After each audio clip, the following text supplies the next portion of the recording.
Are you ready? Oh, I'm ready.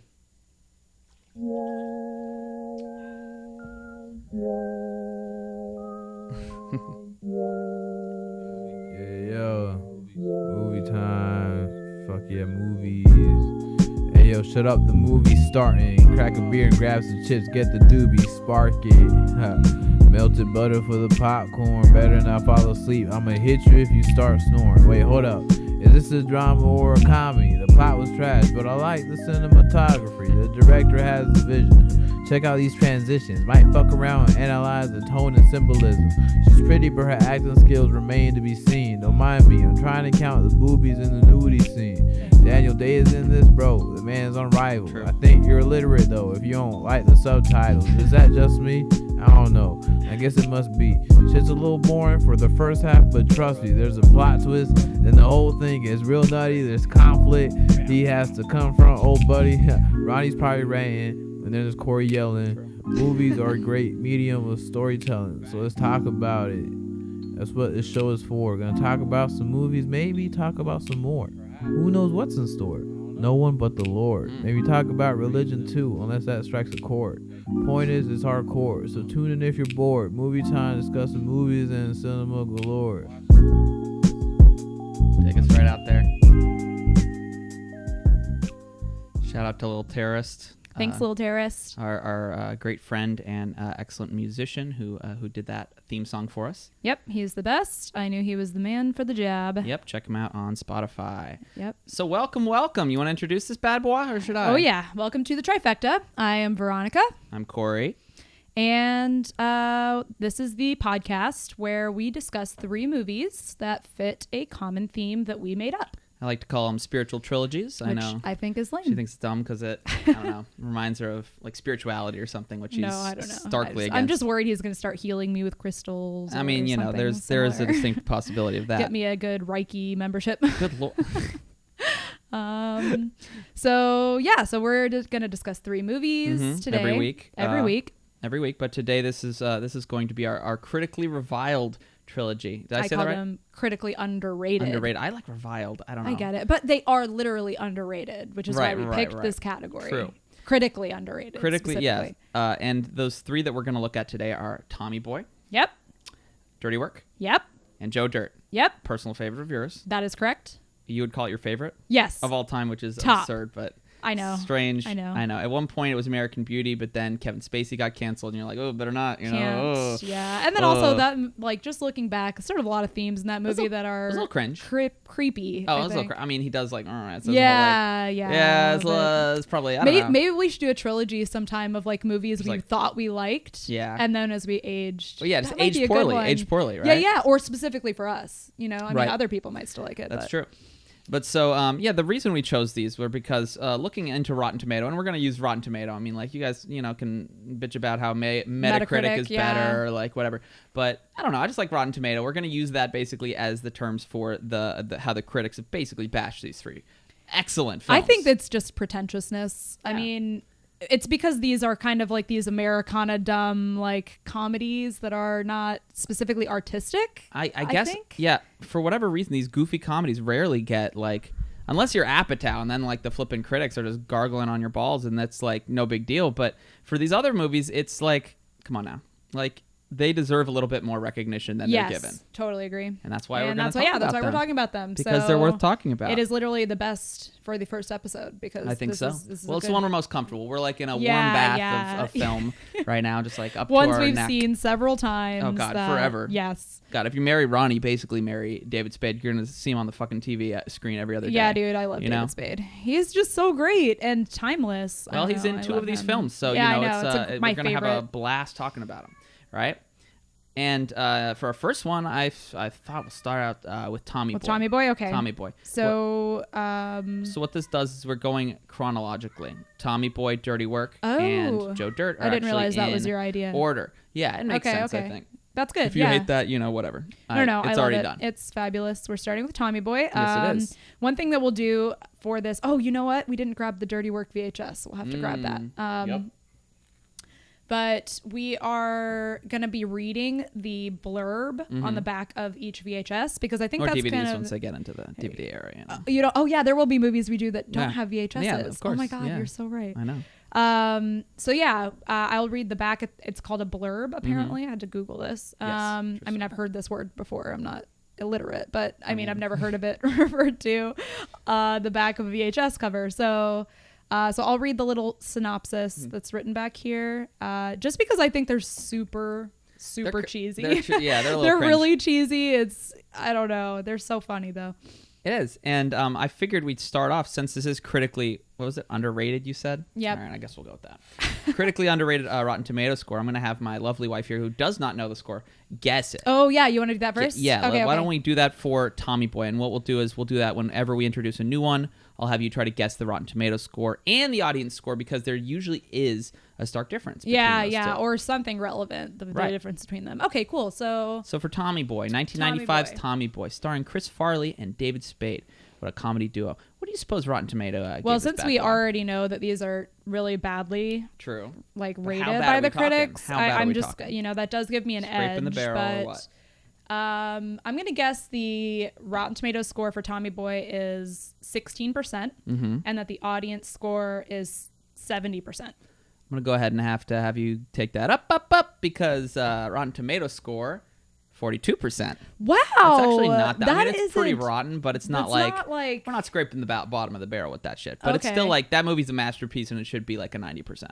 Oh yeah. And what about the audience score? What do you think? You said I already said 70%. 70%. 90%. Ah, who the fuck doesn't like Tommy Boy? Right. Who out there doesn't fucking? If you don't like Tommy Boy, it's time to start. You're gonna get hands. All right. You're gonna. Someone's getting swung upon. You're gonna fight all the people that listen to our podcast. All these. You mean one person?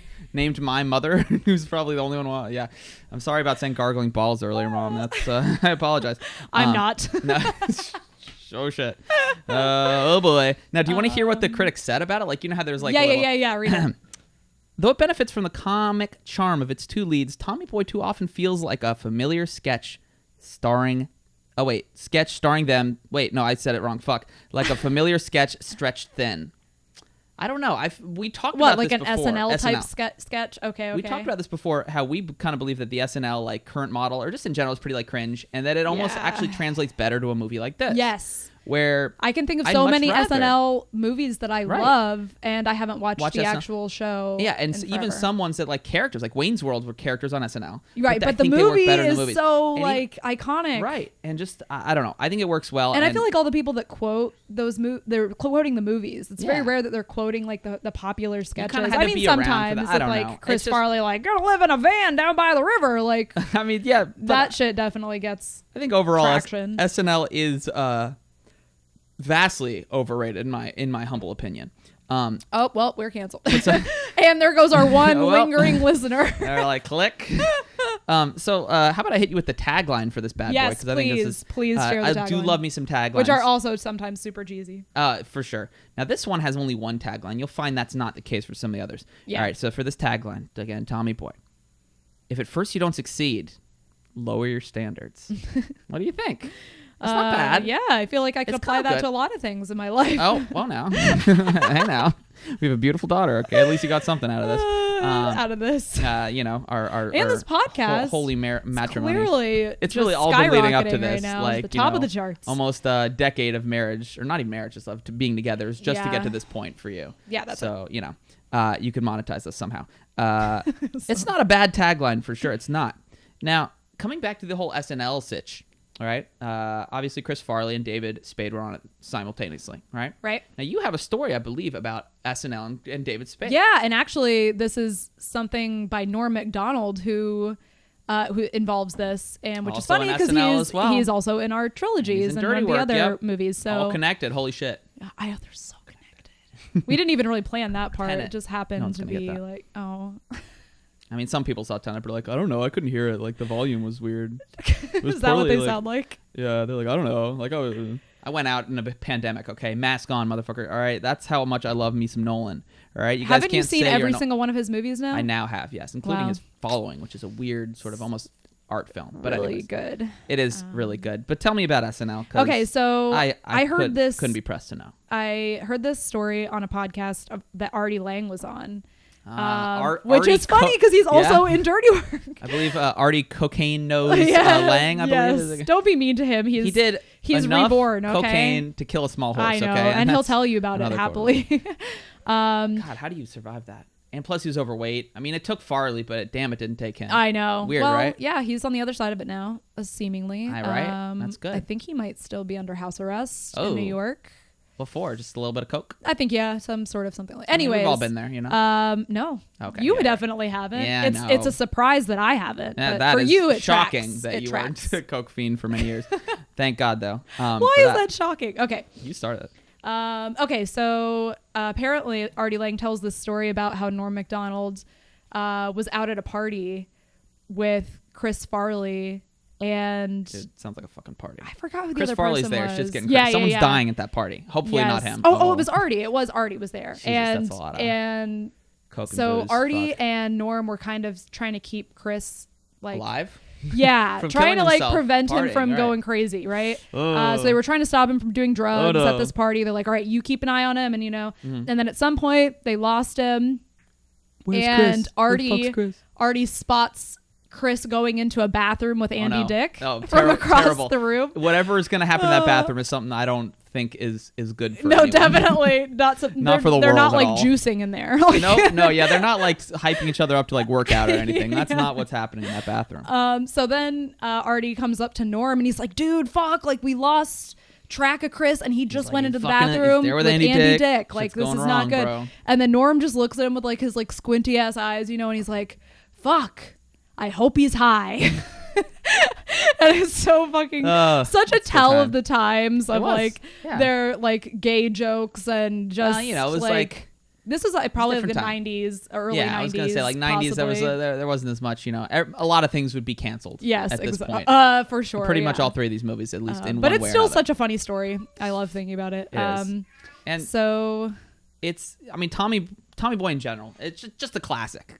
It really is. Now this is not our first time trying even to record these three movies, and you want to tell the folks back home what got us tripped up last time as far as like what we were trying to do. Oh, our formatting. Yeah, we were gonna like talk about the plot of the movie, but then we kept like forgetting like the exact. And also, it just isn't interesting. You guys don't want to watch us tell you what the movie is about. We were here to discuss like things about the movie, the actors.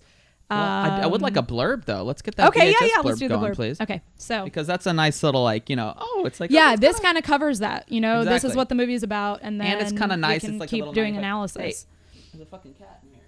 That's fine. What should I do with it? Just leave him. He's fine. I'm gonna let him out. Remember when you yelled at him the other night? I said, I swear to God, you wake the baby up, you're going outside tonight. Like I was not. This is not like sometime in the future. I'm saying like right now, you're going the fuck outside.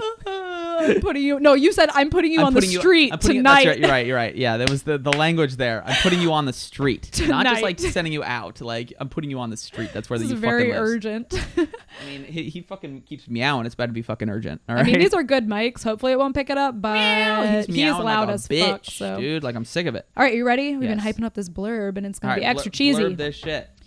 Party animal Tommy Callahan is definitely a few cans short of a six-pack. Oh, Jesus Christ. But after 7 years, Tommy's finally earned his diploma and a cushy job at Callahan Auto Parts. Returning home, Tommy gets some more great news. His dad is marrying a real 10. It literally has 10 in quotes. And Tommy... Bo Derek. Yeah, Bo Derek. And Tommy will get the brother he always wanted. Awesome. As fast as you can say who killed the keg, the family business starts tanking.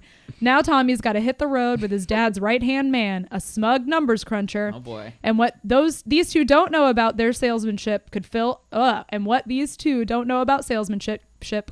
book. It's going great. Fuck you. Fill a book and a riotously funny movie. Saturday Night Live stars Farley and Spade take off like rockets in a road comedy where every turn leads to laughter. Ask for it by name, Tommy Boy.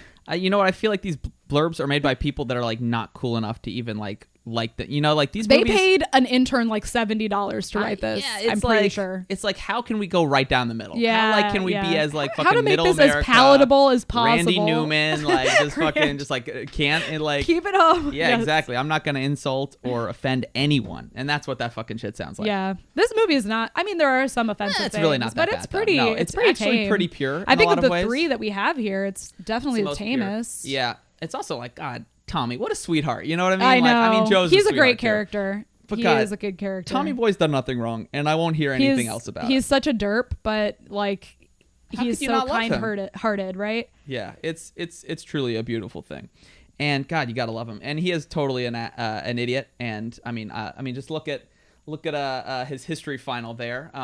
Oh my God, yes. So we took like some screenshots from the movie just so we could discuss them because we think they're funny. So this one is so from his history final in college. This is college, and this is the it is the most absurdly simplistic answer I've ever heard. I'm pretty sure this is what 5th graders learn. It says Marquette University History 201 final.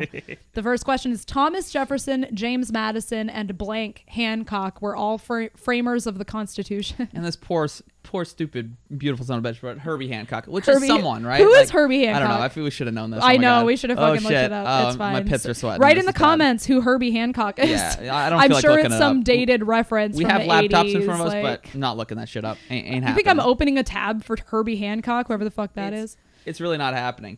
And what I think is so funny, we see him in college, right? And these people are so fucking old. They have kids in college. Like, let's be honest here. They do that all the time in 80s and 90s movies. What is with that? It's like fucking people that are supposed to be high schoolers are like 77. I mean, in Greece, Stockard Channing is a great one. Oh my God. And that harkens back to the American dad joke. It's so fucking funny. I fucking know. Do you remember it? I wish we had it on the drop. That would have been a good one. He's like, Roger says like, I knew. Oh yeah, no. I knew Stockard Channing in the 40s. She was 50. That shit was so fucking funny. I laughed so hard because in Greece, I believe she's 35 years old, which is good. She's the oldest of all of them. 18? I think Travolta might be the youngest at 21. Like Olivia Newton-John. Yeah, I think. No. Fuck the blonde guy. The blond guy that was looking up the one that looks like skirts. you. Oh fuck yeah, kind of a creep in that, right after you said he's looking up girls' skirts. He was I think he was 21, and Olivia and but like isn't that weird? And so obviously Chris Farley can't have been that old when he died. Actually, I'm not sure of this, but at this time he must have been in like his mid to late 20s. I would say. You think he was that young? I guess. So. Yeah. I mean, think of how he treated his body. He didn't treat it like a temple. Treated that shit like a fucking. I'm sorry. Is it not spiritual? Like an amusement park. Love? Okay. All right. That shit. He just rode that shit till it fucking stopped. So true. It's fucking my sad. God. Okay. So all of those people are old as shit, and it's a hot mess. But god damn it, I fucking love how nimble this man is. I don't understand it. I know. He's a portly gentleman. But dude, he moves like a fucking ninja. He does. He's like doing cartwheels Beverly down the Hills hallway. Oh, it's great. So impressive.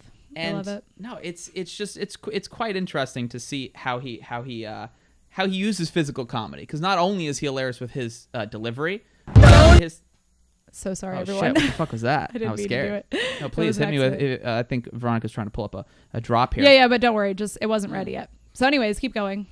And so, like, it's actually cool to see because Brian Dennehy, his father, also a portly gentleman. Those guys are pretty spry. Yeah, they're like dancing and singing at the wedding and. And that's a great scene. And can we just say, rest in peace to two legends? Seriously, that is really sad. Dennehy died 2 years ago or something like that. Yep. And he dies in this movie, and that's sad. His heart kind of yeets out of existence. Yep. All right. So, bad.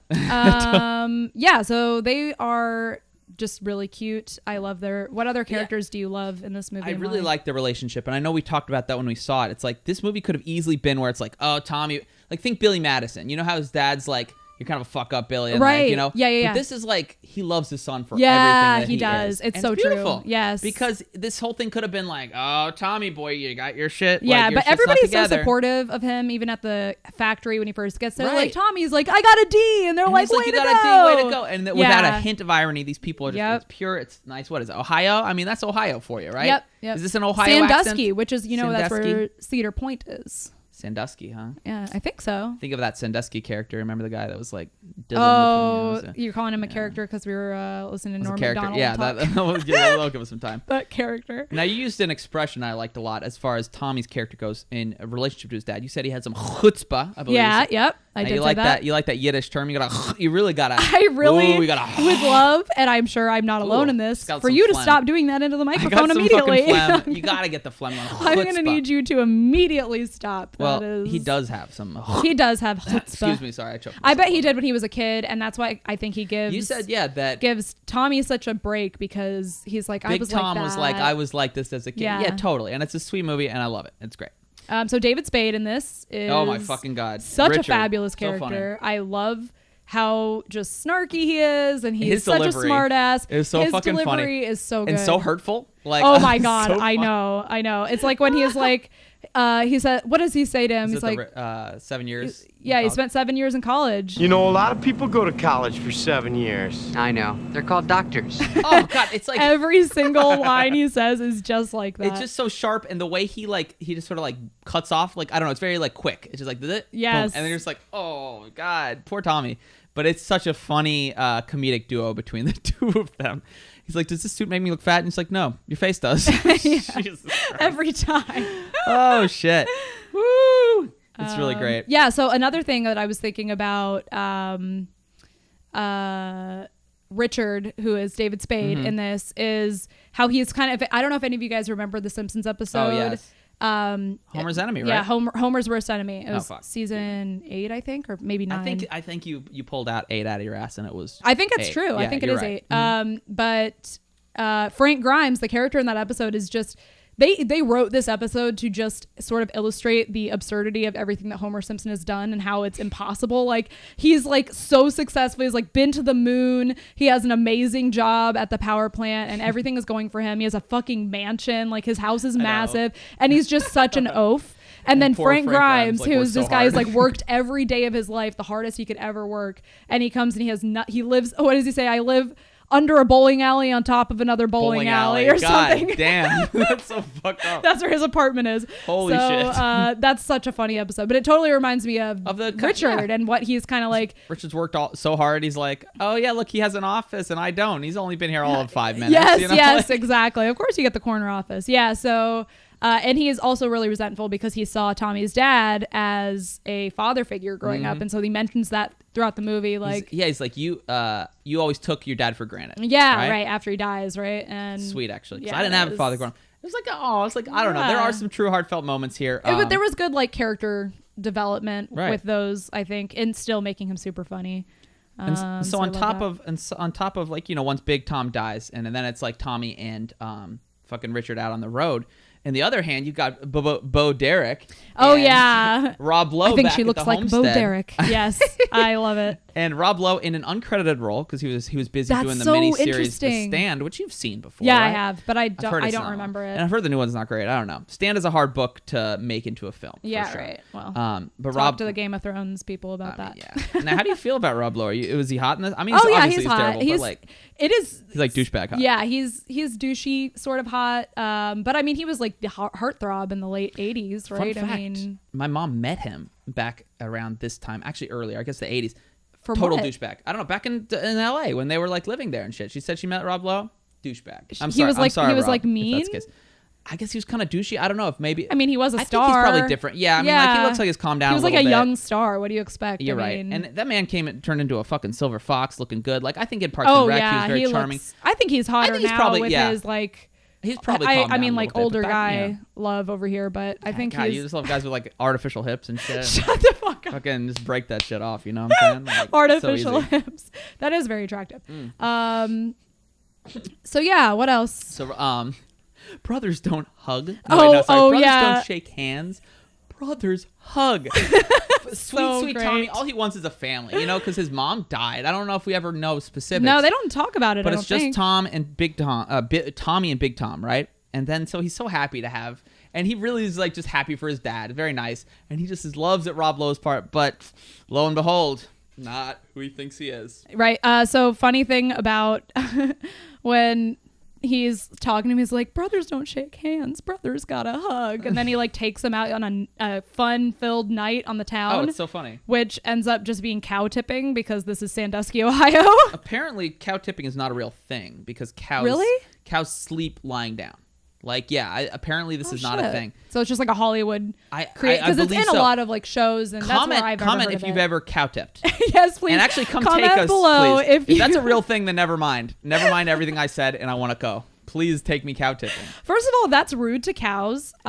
Please don't tip them over. I'm sure they'll be fine. They're large. They're huge. Yeah, but like they can like handle the fucking, a little fall. It's no big deal. They can't get artificial hips like all the guys I like. God damn, you weirdo. Okay. So, so funny. I feel like you're teeing us up for a drop, and I'm ready for it. If you got something. Yeah. So take some cow tipping, and he's like, yeah.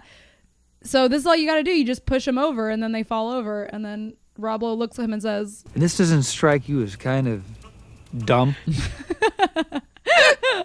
Rob Lowe in a funny role, and it's weird because even though Tommy has so much of the physical comedy, Rob Lowe surprisingly has most of the pratfalls. Yeah. Almost all of his scenes are pratfalls or like oh no or like that's not good. Like all that kind of shit. Some ridiculous ones where he's attacked by a fucking dog, where he's electrocuted by peeing on a fucking electric generator. Yep. His shirt is sucked in. Ladies, like, come on now. That man. Oh yeah, they wanted an excuse to get him shirtless, I think. I mean, who are we gonna show shirtless?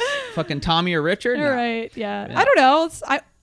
Have we ever seen David Spade? Oh yeah, of course, the most famous Joe Dirt, of course. Yeah, don't worry, we'll get to that. But very funny scenes. And I also enjoy that everyone throughout the story always says, "Did you eat paint chip? Did you used to eat paint chips when you were a kid?" Or there's another one who said, "Did you used to live under power lines?" I was like, "Oh my god, it's so fucking funny." He's like, "No." And he says, "No." He says, "No, why?" Why? I'm a maniac. Oh my god. The floor. Yes, so I love it. Now, Chris Farley's brother has actually had a number of scenes. In fact, in the wedding scene, he pops up. And oh really? Yeah, I missed him. Is it this one? He's there right there. Oh, right. Yeah. Okay. He looks a little less portly than Chris, but he does look very similar to him. Very similar. And and as far as Tommy's love interest goes, she's like, what did I say? She's like a mix of like Maura Tierney and Janine Garofalo. Fuck. If they had like lesbian relations and somehow created a child and that child grew up, then that would be Tommy's love interest. Was that Do you know done? The actress's name? Nah. I don't know her. I mean, I'll pull her up, but she ain't important, No, yes, she is. Don't be rude to her. Fine. Her name is Julie Warner. Yeah, she's really cool. I like her in this. She's very... they definitely could have characterized her a little more, I think. It's less about... I mean, that's the thing. You kind of have so much else going on. Yeah. Tommy and Richard on the road is most of it.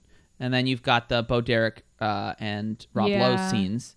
And then you got Zelensky. Should we talk about Mr. Big Chicago himself? Oh my God, I love it. Do you like my Chicago accent? Where is he? I've got him here somewhere. I hope you got that. Yep, and his like weird freakazoid hair. The name's Zelensky. I make car parts for the American working man. That's what I am. That bad. I know. I'm good at accents, guys. I don't know if you knew this, guys. I'm also good at impressions. Don't worry. I'm gonna bust out my walking during the Joe Dirt. Don't you worry about that shit. All right, just don't fucking. Another quote that I love is during selling David Spade he's like, "I'm gonna show you how it's done," to Chris Farley, and he's like trying to sell to this guy. And this just random like middle-aged dude who's like, middle America guy is like, "You're a smug, unhappy little man and you treat people like they were idiots." And I love that is exactly. It's exactly who he is. How he is. Yes. Yeah. And yeah, I mean, Richard obviously is that way, but there's a reason why. I mean, like, he comes up to like saying like, "I don't have any friends. I know you have a lot of friends, but I don't have any." Like, so you got a friend out of this. And it's a nice bonding moment. I think the best part though, there's several. Of course, right. there's this one.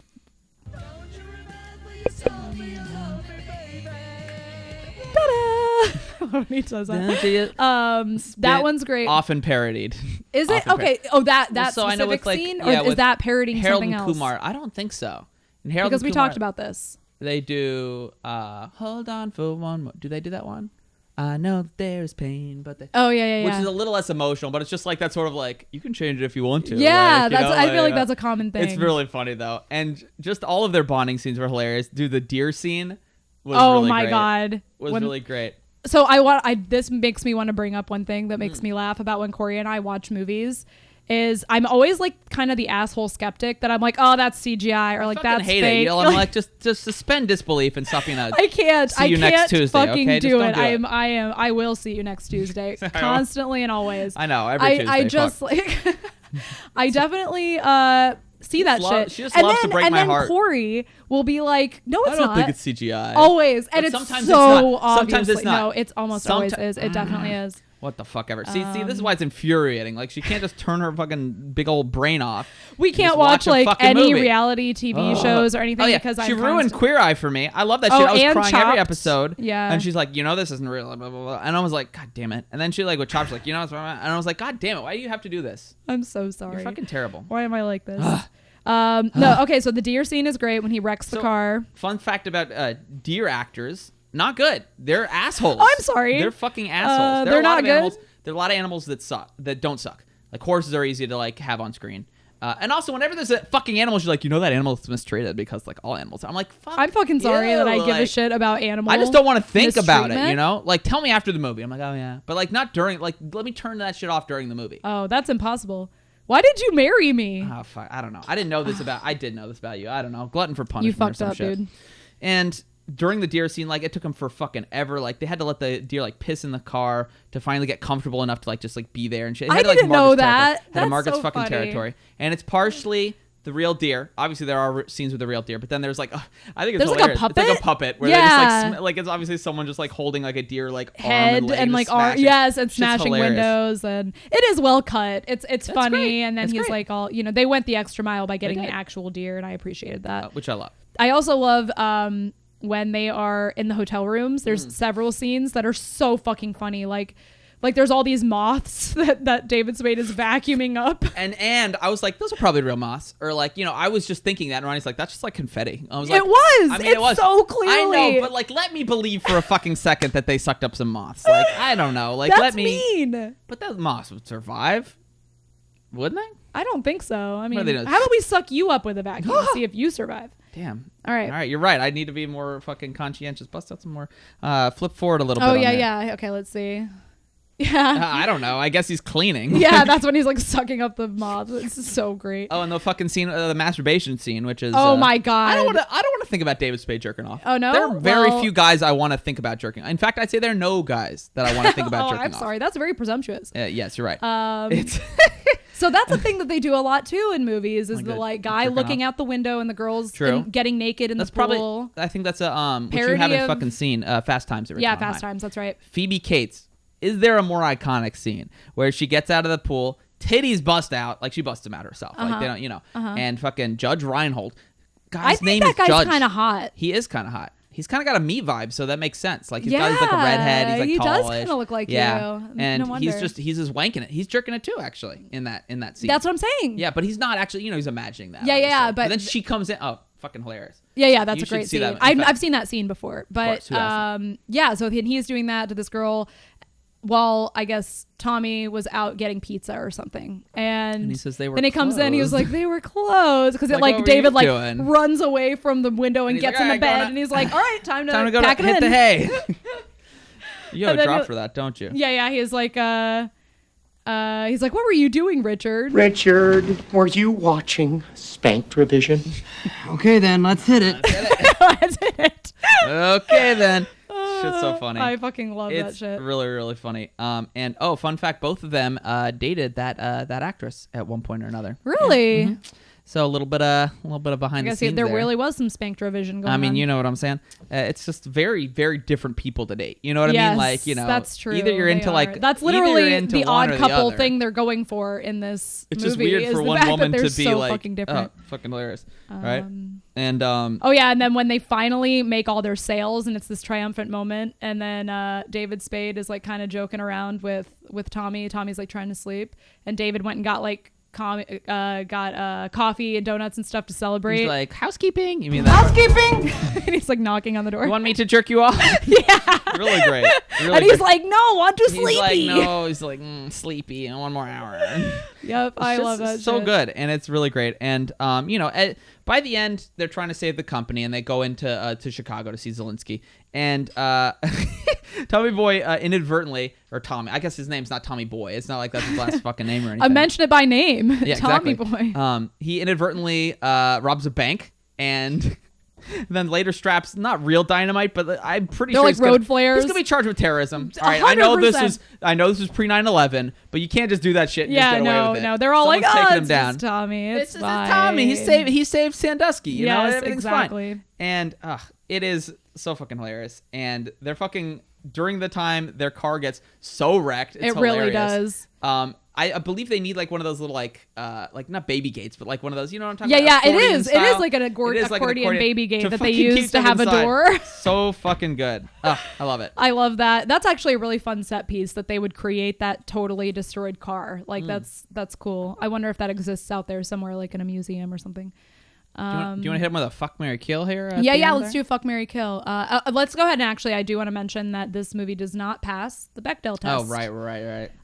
Actually, none of the movies that we are doing we'll today get into do. them. That some that do. But yeah, these are just kind of dumb comedies. Right. That are they're all they're male oriented. Led. The female characters are kind of like they're secondary at best, tertiary probably more tertiary. likely. Fancy. Got that fancy shit. Yeah, so that's kind of a bummer about that. But now I think comedies kind of are better about that. I think it's just the time partially. But yeah, so fuck, marry, kill. Who are you? How about you give me? Okay, all right. Fuck, marry, kill. Fuck, marry, kill. All right, let's see. I'll just do the characters' names, I guess. Oh, it's pretty obvious. Fuck. I was trying to do like, Let me do Richard, Zelensky. Richard, Zelensky, and Tommy. Okay. And then I'll do mine as well. Kill Zelensky. Oh, shit. All right. Because I don't want to fuck him or marry him. And his weird freakazoid hair. And I think I'd marry Richard and fuck Tommy. Interesting. I think I'd do the opposite. I would kill Zelensky as well. But I think I'd marry Tommy. And fuck Richard? Fuck Richard, yeah. I think Richard's more my type. I guess so. Yeah, Tommy might get, I don't know. I think so Tommy sweet, is though. a sweet person, and I guess we might get bored at one point. That's not just physically either. I mean, like, if we're married, like, it could be a sexless relationship, you know? I mean, like, I don't ew. know. I mean, like, fucking awful. But like, I don't know. I'm just thinking about marriage with him, and you know, that's the way it goes. And so yeah, that's Tommy Boy. It's a blast. It's a fucking blast and a half. Check it out, guys. I would give it, if I were being honest. Oh, you're gonna rate it? Ooh. Like out of 100 rating, or like out of 5 stars? 5 stars. That makes it more difficult. You know, we're doing probably like Letterboxd. Yeah, probably like 3.5. 3.5? 3.5. Right. It's a great movie. Yeah, it's close to a 4, I'd say. Oh, God, I might do a 4. I don't know. That's a toughie. 3.5 to 4. Okay. Yeah. That's what about good. you? Would you do about the same? Yeah, I think so. Maybe 3. Guys, it's a blast. Check it out. You know, it's amazing. And I like that you're saying like check it out. Like we're getting paid. Yeah, you know, we're getting paid by Tommy the Boy. Producers of Tommy Boy from 19. It's fine. They don't what need year me did for it come out? 95. 95. That's right. Now we're gonna get into sort of you know, Farley's like filmography as far as like what his like last role was, and like, you know, leading up to his death and everything like that. So he died, I believe, in late 98 to 99. So sad. We'll get into that. In fact, we're getting into that now with Dirty Work. Oh yeah, Dirty Work. Okay. I'm a fool to do your dirty work. Do you like my singing, babe? Does that sound good I on really mic? do. Thank God we got these really nice microphones I know, so you it's can like, do that. I don't want. All right, I'm gonna stop. Though, if you ever want to blast, check out Tony Soprano singing that song. It's very funny. Oh, I love and that great. scene. It's really That's wonderful. Steely Dan, by the way. All right, so Dirty Work, 1998, starring Norm. Oh, hey, you have to go get the thing. What the fuck? Me? Okay, I'm doing all this shit. You do that. Okay, I'll go do that. All right, she's gonna go off mic for a second. You just vamp. You'll be good. I will be vamping. It'll be great. So, Dirty Work, 1998, with Norm Macdonald and Artie Lang. Now, the weirdest thing about this, and I'll be doing this without Veronica, so, you know, I'm just going to have to... Oh, boy, she's getting the VHS. This is exciting. Is that it was directed by... And she's back now, so this is exciting. Directed by Bob Saget. Weirdest thing, huh? Bob Saget, a director? Bob Saget of Full House, who apparently his comedy is actually pretty dirty and not at all family friendly. Totally. But so this is a movie directed by Bob Saget and starring, excuse me. Now, was Artie Lang ever on SNL? I know obviously Norm Macdonald was. I thought he was. He might have been. I thought he Are they was. Canadian? Am I wrong in thinking? I think Norm is. Norm is 100% And Canadian. David Spade's Canadian, right? A lot of Canadians. I thought Chris Farley was Canadian. No, I'm thinking of John Candy. Yeah.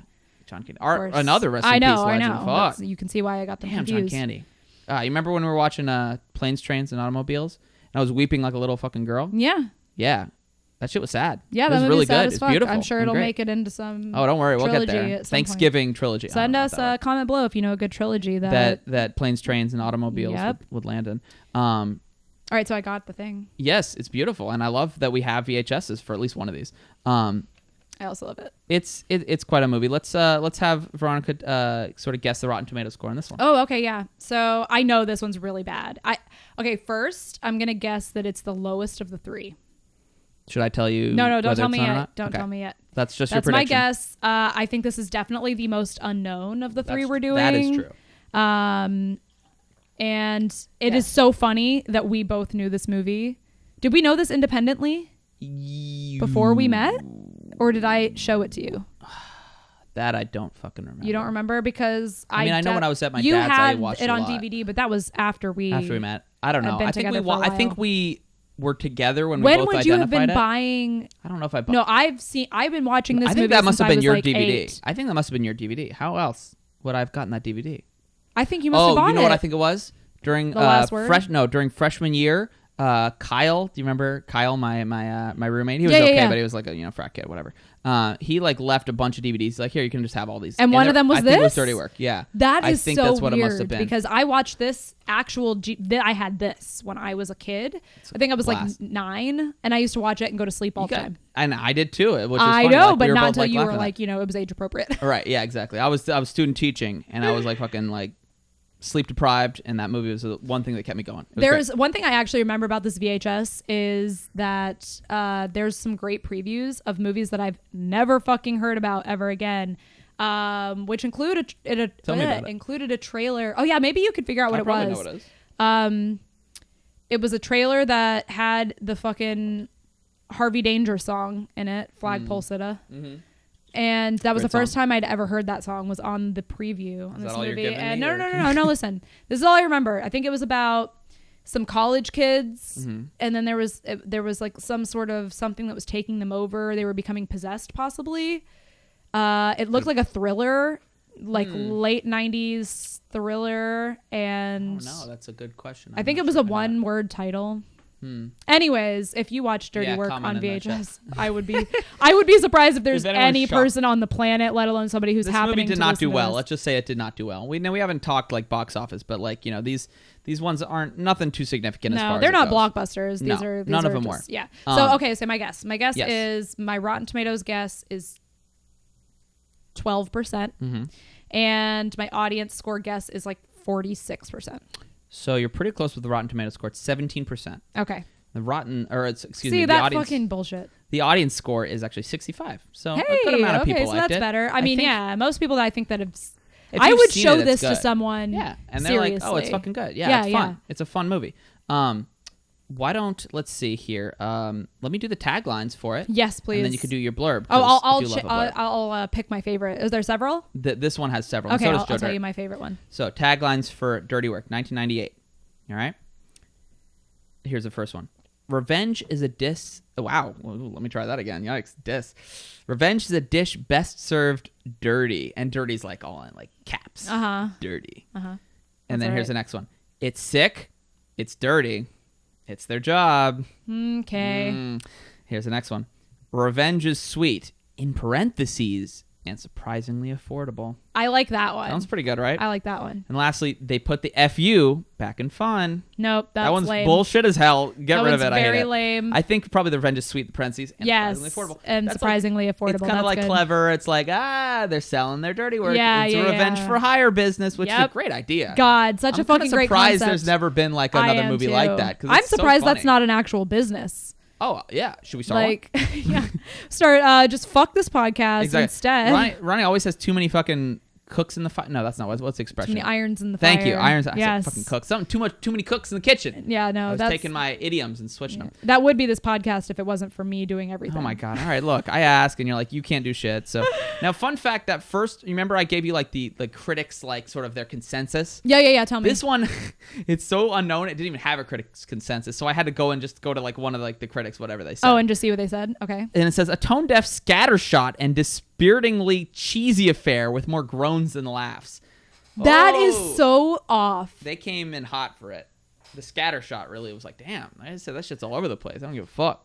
Wow, that's super shitty that they would say that. I'm pissed. I'm gonna dox that guy. Please dox him. Now, two interesting things about this. This was made it was released about 6 months after Norm Macdonald was fired from SNL. Now you wonder, why are people fired? People are fired all the time. Joan Cusack was fired. A lot of people are fucking fired. It's because if you don't, it's my way or the highway for Lorne Michaels. I know. Michaels? I was literally just about to say why, because they didn't suck Lorne Michaels' dick. Whoa! But he's not Harvey Weinstein, yeah, okay? luckily nothing like that at has least come we out don't, yet. Yeah, at least we don't know that Lorne's that way. But he's definitely like very like my way or the highway. So Norm Macdonald was fired, and so then all of the NBC like networks or affiliates, they wouldn't do any fucking press for this, or they wouldn't do like any type of like that is advertising such for a it, fucking shame. which probably leads to the fact that it was not well like, received or known. It wasn't known at all. Yeah, it was like, not people marketed. Didn't know, right. so it did poorly at the box office. Which is a shame because it's not like it's just Norm Macdonald. It's Norm Macdonald, Artie Lang, Chevy Chase. There's a lot of it. funny like Don Rickles makes an appearance. Yes. There's Very definitely funny. sellable parts of this movie. Like I think Norm Macdonald even had a part to play in it as well. Maybe like making it. I thought so. Maybe was he a producer? I might be wrong about that.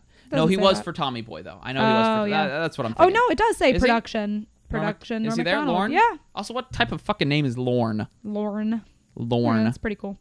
Is it? Oh, this was written by Norm Macdonald. Makes sense. Yeah. And Fred Wolf. Who's that? Oh, who the fuck And then knows? directed by Bob Saget. Bob Saget. Okay, you ready for the blurb? Yeah. I'm ready. All right. If you like irreverent, acerbic humor, then you'll love Norm. Acerbic.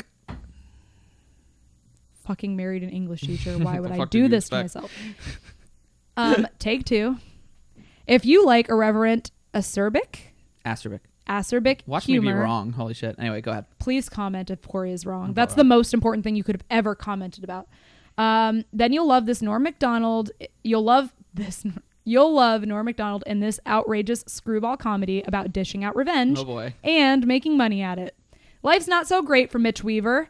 He lost his 14th job in just 3 weeks. That's His girlfriend dumped him, and now his best friend's dad needs a new heart. But the only way to arrange the transplant is to cut a deal with the unscrupulous surgeon with a gambling problem.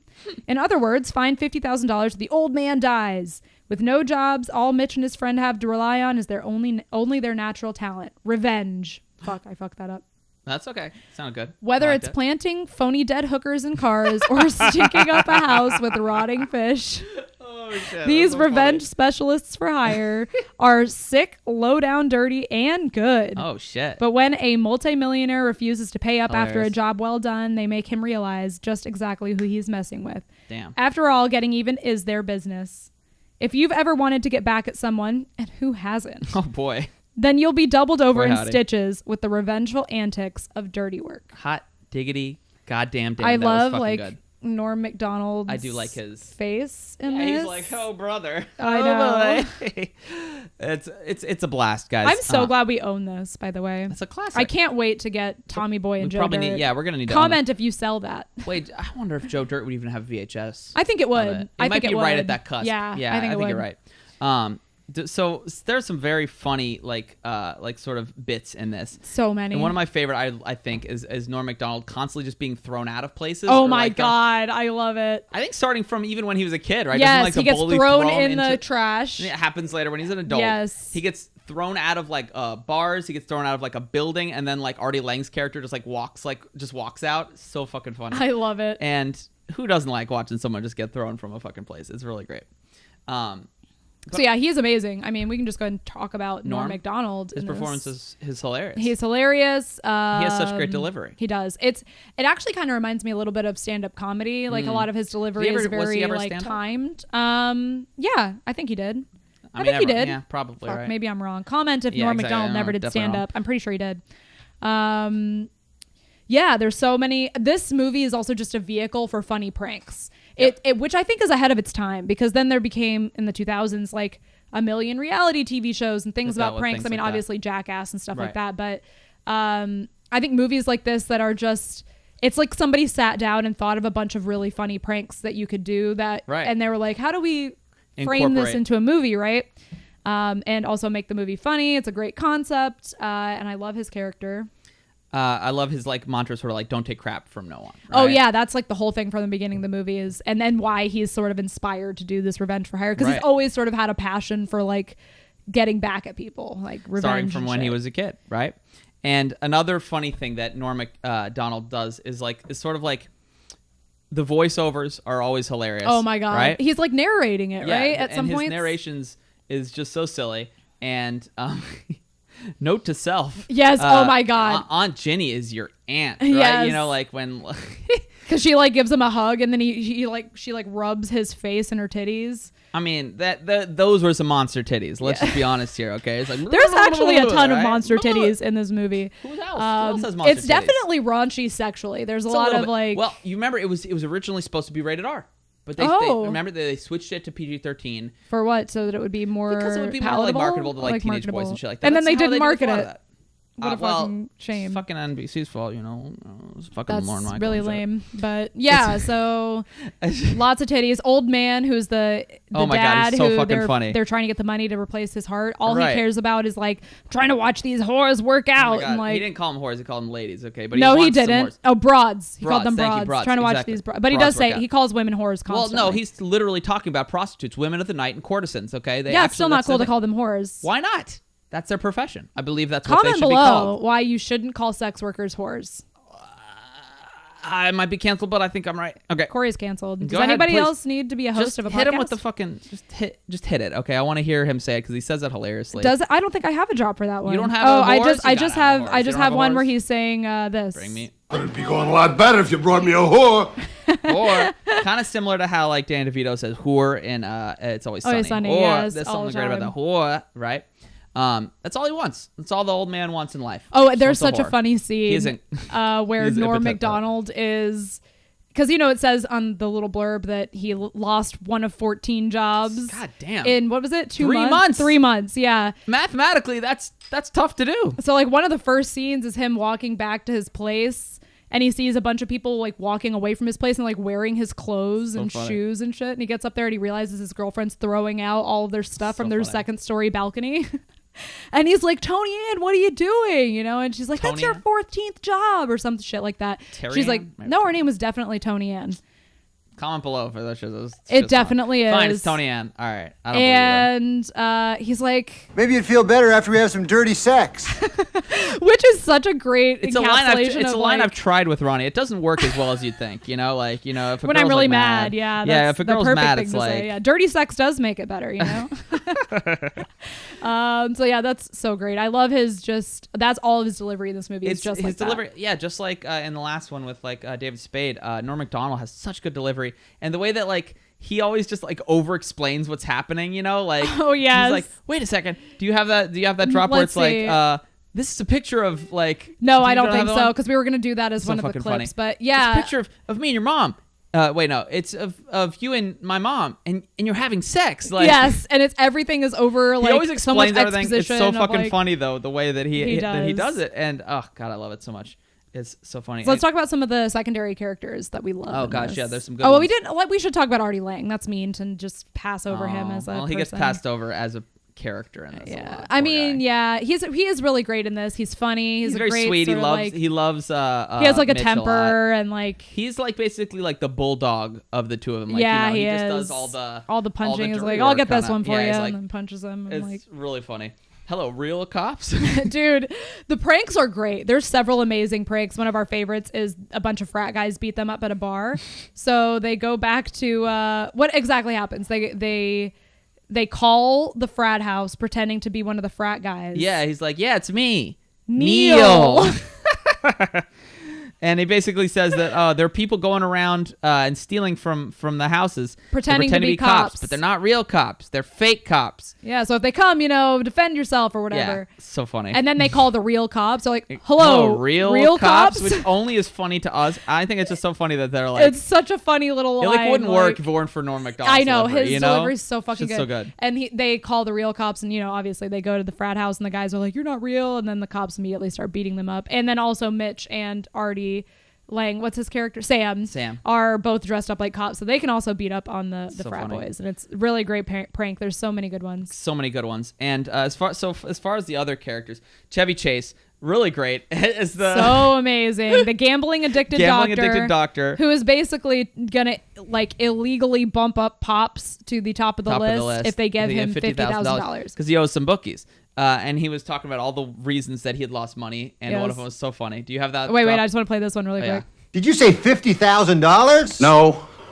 I whispered $50,000. Really sounds like a person who's on the up and up. Yeah. So, apparently, I don't know if you guys know this, but don't get in deep with bookies, right? And loan sharks. That's just... Hindsight is 20/20, my friend. Wait a minute. Did you bet against Rocky in Rocky 3? Because he was listing all the things so fucking funny that lost some money, and one of which was Mr. T. He also makes such a good point, right? He says in the movie, he's like, when a bookie breaks your arm, you still owe him the money afterwards. Yeah, he's like, when they blow off your toe, you still owe him the $50,000. It's so fucking funny. That is a great point. I mean, honestly, it's just to scare you into paying them, I suppose. I don't know. Do you have a lot of experience with loan sharks? Yeah, loan sharks are always trying I bet my dad did. Oh, he's like, lock the door when I leave, honey. Had a sordid past. Oh boy, yikes! I think he was legitimately concerned I would someday be kidnapped for ransom. So oh no. Well, sad childhood aside, let's. Oh, I'm sorry. Is that not good for our comedy podcast? I don't know. I think people might start calling in. I've healed from my trauma. You might have some concern. We may have some concerned callers. Hello, caller. It's like, is she okay? I'm just worried. I'm not. So worried. I'm not okay.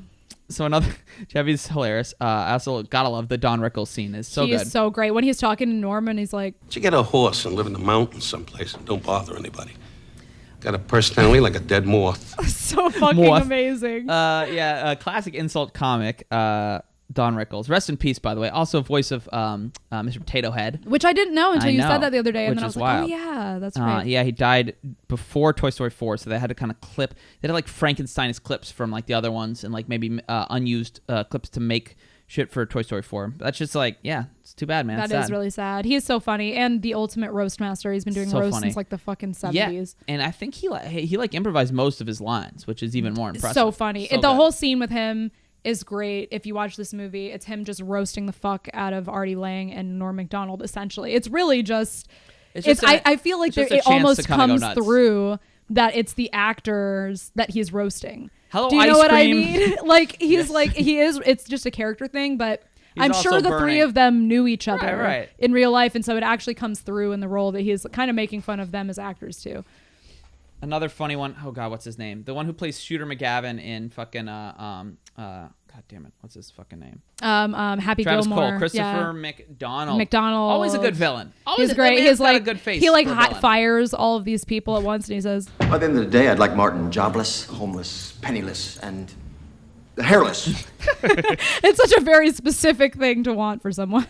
The man knows how to fire. He is a really good villain. He always plays He's got a good face, like for a punchable face, a little bit, right? A little. It's not the most punchable, and I've actually seen him in a nice role. SLC Punk, he plays a nice dad. Oh, he does. Yeah, it's actually really nice. But I only overall he definitely plays douchey, sort of upper class douchey people, Right. So it's a great cast, and they're going through their whole thing, and his love interest named Trailer Howard. Now it's not trailer like Trailor. Is it? Did I spell trailer? ER? Fuck, I don't know. Oh my god! I don't know. English teacher over here fucking correcting my pronunciation. Can't even spell. You should have watched with closed captionings more. You know what? Anyways, Trailer Howard. Not the biggest fan of her name, but she's cute. She was in Monk. You ever see Monk? Yeah, but I don't remember her. She plays. I do. Yeah, she's a big part of it. Yeah. She's the female friend person, right? It's great, and good and great. Now you're a bit of a fan of this this Norm Macdonald character, aren't you? This I mean, do you think he's hot? character. Like, are you like? I think Are you so. hot for Mitch? I am a little bit hot for Mitch. I think he's in this I'm hot role. for He's Trailer. fucking funny. I get why she's into him at first. He's like, No. Let's see. Do I have that? Yeah. No. That's what he always says when he's lying. That's like his lying no. So we do that all the time. A lot of this I shit love we end up just speaking in like fucking. Yes, this is another all this reason why long. we included these drops, because a lot of these are things we just say day to day, and I was like, it'll be much better if we could actually play the people saying them instead of us just mimicking them. Now, as far as people I'm attracted to, holy shit! If fucking Rebecca Romaine, I don't know if she was a Stamos at the time. She might have been a Stamos. I'm not sure. Beard lady, I'd go for it. What did she I'd go to say? town on She's that like, have you ever been with a bearded chick before? shit. He's like, no. He's like, then you haven't lived. Note to self. I don't want to live. This gag where he has like a tape Note to recorder self. and he's constantly saying like note to self things, and that one's one of my favorites. Fucking great. I love to say that just about normal things in life. You gotta love it. You really do. You really do. And What are we missing here? We talked about the homeless guys. Oh, God, the homeless are guys, so so funny. fucking funny. There's like the whole climax at the end. They're doing this big elaborate prank at an opera house, and they pay these homeless guys to just be disgusting and weird inside the like very high class like opera theater. production. What was that? What was the production again? Don Giovanni. Thank you. Yes, Which I only like. That's the Whenever- only opera I know of because Whenever of this movie. Like the only one. Whenever watching Jeopardy, and there's always a fucking goddamn opera category. I That swear I to God, if I hate ever go to more than Jeopardy, all that will be things. the only reason I lose, because it's like. And So true. Ronnie and I always are just like Don Giovanni, and I think one time I think it was fucking Don Giovanni. Like I That's say all that we for know. everyone. I think Carmen something. I don't know. We're very very that one that cultured Bugs when Bunny it comes to- parodied with the Viking horns. something of Seville. Barbara no, of Seville. that's a Barbara of different Seville. one. But I do love Barbara of Seville. Oh, Which you don't know shit about that shit. I do. Fuck it. Like No, when you he's don't. like massaging the monster's head. What the fuck? That was Elmer Fudd's head. Oh yeah, you're right. I think that was a shaving thing with the monster. Yeah. That was the That it was weird such an fucking monster. that interesting red shit. monster. Yeah, that's I forget his name. You know the name of the red monster from Looney Tunes. No, you Comment fucking- below. Yes, people do know. They might. Okay. They might. One of my other favorite pranks was the Don Rickles one when they pranked because he owned a movie theater, and so for like this really important premiere that they were showing, instead of showing the actual movie, which was Men in Black, they showed Men in Black who like to have sex with each other. Again, very like. And here's the very opening line. Hey, this alien looks just like a hot guy. You're right. We better have sex with him. So fucking great. Is that a little homophobic? Yeah, that cancel? definitely. It's a I little mean, cancel. I think it is. I mean, it definitely comes from something homophobic, but it's still a funny joke. I think that's perfectly okay. We should go through some more of these fucking yeah. screenshots. They're a fucking blast for sure. God, I love how he calls everybody character. Characters. It's so funny. I thought it was hilarious that in order to try to get like people mad at at like Italians, like, oh yeah, he started saying some pretty nasty stuff about this Mussolini character. Like, I don't know, Italian people, are you like just in love with Mussolini? I yeah, thought that's this what guy's he's not a nice guy. insinuating that in this. I That's feel so like you'd be, clear like, that he mad- knows it'd be nothing like about going to Germany Italians. and being like, yeah, fucking Hitler. Like, can you believe he was Yes, talking shit about that guy named Hitler? right. I'm pretty sure they don't like Mussolini. I don't know. Maybe Mussolini was cool. Was he a cool guy? I love referring to him as a character. That Mussolini character. Maybe I need to change my viewpoints on Mussolini. He might be a hero. Is he? Okay. He's a local Comment below hero. if Mussolino Mussolino? Mussolino is Mussolino. That is sounds like like is a, a you know, hero. That's like some good shit. You know what I'm saying? Oh, God. we haven't talked about Chris Farley yet. I was getting to it. Oh, because fuck. guess what? Because you have notes, Got a and little I'm something. I'm impulsive, and I don't think things through. God damn it! Fuck you. That's something that's. That's the line I usually use on Cory. Yeah, it's very true to my very core. I To said your very coal. coal. So this is Chris Farley's last film. Can we take a moment of silence? Fuck. Really? His very last film. one? Mm-hmm. That's really the man sad. died after. Now he was at this time also about 2/3 of the way through filming for Shrek, or for doing the voice for Shrek. That is crazy. Right? About 85%. And when he died, it's like, Mike Myers gets hired, and he actually went through with doing his normal voice. He's like, something doesn't sound right. Here, let's scrap everything. I got an idea. And that's when he comes up with his patented Scottish accent, which was Scottish perfect. rogue, I mean, short I know story. that you think that Shrek is a bad movie because you have bad It's bad. opinions. Yeah, sorry but guys, it's bad. I think Shrek it's, fucking rules. It's okay. But It is like, the birth of so many great memes that we I should all guess. bow down and be I grateful don't know. for. It's just like when we were. when we were that age, we're like, oh yeah, Shrek's so silly. But now looking back, I'm like, not for me. I guess it's okay. I don't know. It's pretty fucking great. Fuck Shrek and fuck you for thinking that Shrek's good. Okay. And so yes, Chris Farley plays a hilarious role in this as a just a nice guy that gets his nose bit off by a. What was it that he got his nose bit off by? Again, I wish I had a drop, but I don't. I know that's what you're trying to... No, I was trying to just have you say it. Oh, no, I would love... Why don't you say it? By a Saigon whore. Oh, I mean, I'm the one that's like been thrown out. Somebody the isolate words. that, you know? Saigon whore. Yeah, I'm pretty sure... Not a Vietnamese whore. Saigon, right? So that's what very is specific. with Saigon? What is that? Mean? Is that a city? Yeah, in Vietnam. Okay. I don't like the fall of know. Saigon. You know, the Okay. Tet Offensive. I thought it was like some offensive word No. for that region. Like Oriental. Oh God, it's like I can't say isolate that. I didn't say Oriental whore. I just said Oh fuck. All right, Okay, well, now it's been you said. did. Jesus Damn. fucking All right, Christ. now we got lots of things to really rake me across the We coals love with. people. Please don't. So poor Sam. Artie Lang's character just can't get laid for the life of him. Just can't do it. Oh my God. You wanna tell me his like sort of his pickup line at the bar is potentially the worst pickup line I've ever fucking heard. If you're gonna go hit on a girl, don't start at a bar. this way. You should sound like this. I live with my dad. Oh God, it's so bad. Because Why does he say he this? could have done so many. He could have been like, yeah, my dad's like infirm and like he lives with me. I hate when you say infirm. Why? It just, I don't know. I just not. It's because I hate people that are infirm. No, stop. Oh God, I was just kidding. Now guys. you're No. very, very canceled. Definitely canceled. Jesus No, Christ. all infirm people are cool, but it is funny. Like, why would you go about with "I live with my dad"? Don't say that. My dad lives with me. I'm taking care of the old man. Then it's like, oh, what a sweet and noble thing. It's still the exact same thing, but it sounds nice. Also, the Right? woman just like looks away. And She's like, my name is Sam, and she's like, It's yeah. and then I mean, that's when he says, I live with my dad. now, what do you do in that situation? Because you're a hot girl. What would you do if, like, an Artie Lang type came up to you and did that? I've never been hit on at a bar by a stranger, so I have no fucking idea. Well, you know what you would fucking do, though. I don't. I Put would yourself in probably the be- goddamn okay. scenario. I would be extremely polite. I'd be like, I'm sorry. Yeah, she was a cunt. Should I say that? I already said cunt. It's fine. She was a bit of a cunt.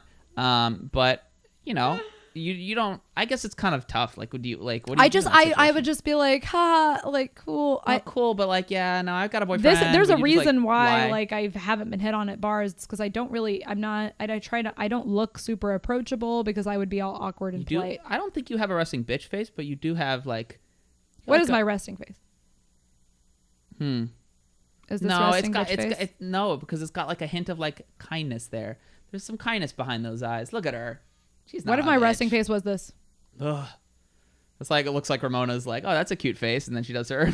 I love that. Just like her big So eye face. She's like, fucking we screaming shit. By the way, Ramona's our child. Yeah, and she's cute as fuck. It's a random kid we're talking about. Yeah, it's great. And I love it. I love it so. Anything we missed? Oh, yes. I love at the very end of the movie when they finally beat Travis Cole, the villain of the movie. Norm is kind of like dismissive to him. And during the whole movie, Travis Cole, what's his name again? McDonald? Christopher McDonald. Christopher McDonald. He's always carrying this like little chihuahua around like this. It's a cute, He's always cute like, dog. at some Chihuahuas point, are Norm is weird. like, pretty sure he's got this thumb up that chihuahua's ass or something like that. And then later at the very end, he says this to Travis Cole. Now you probably want to go home and kick back and enjoy a nice, tall, cold glass of Chihuahua piss or something. God. Now, if anyone's ever been in the vicinity of a Chihuahua, those are fucking weird ass dogs. They are. Their eyes are like on the outside of their head, which It makes is no mean sense. that humans would make them. Oh God. Because imagine they just get like, if they're in the wild, they just be like caught on shit all the time. Their eyes would just be like yeet because they're outside of their head. That's why eyes are not out here. So that's one weird thing. They also hum. Like you hold them, it's like, it sounds like you're getting a fucking call. That's why it's like, it's like, Jesus. They hum. They're like always shaking. Yeah, they're like, that's so oh, funny. Jesus. Like they're fucking like, yeah, you got them on fucking vibrate mode or some shit. It's weird as hell. All right. So you ready for our third movie? Yes, indeed. Yes, indeed. We got us a little Joe Dirt. Or Dear Tay? I believe that's Joe Dirte. Don't try and church it up, son. Don't you mean Joe Dirt? So silly. I enjoy the term church it up, and I'm going to sprinkle that into daily conversation. Don't now. I church think it it's up. I'm going to say that to you church when it you up. use big words. Don't church that up, son. Call me son. That's what's good, you know? Wait. Do we have the one that's my favorite? Don't blow on me, son. Yeah, you might sprinkle some ones from other films in there, and hopefully it'll be a nice little treat for you guys to be like, oh, I know that. That's from insert whatever it is. You know? Yeah, Pretty exactly. nice. Thanks for explaining that.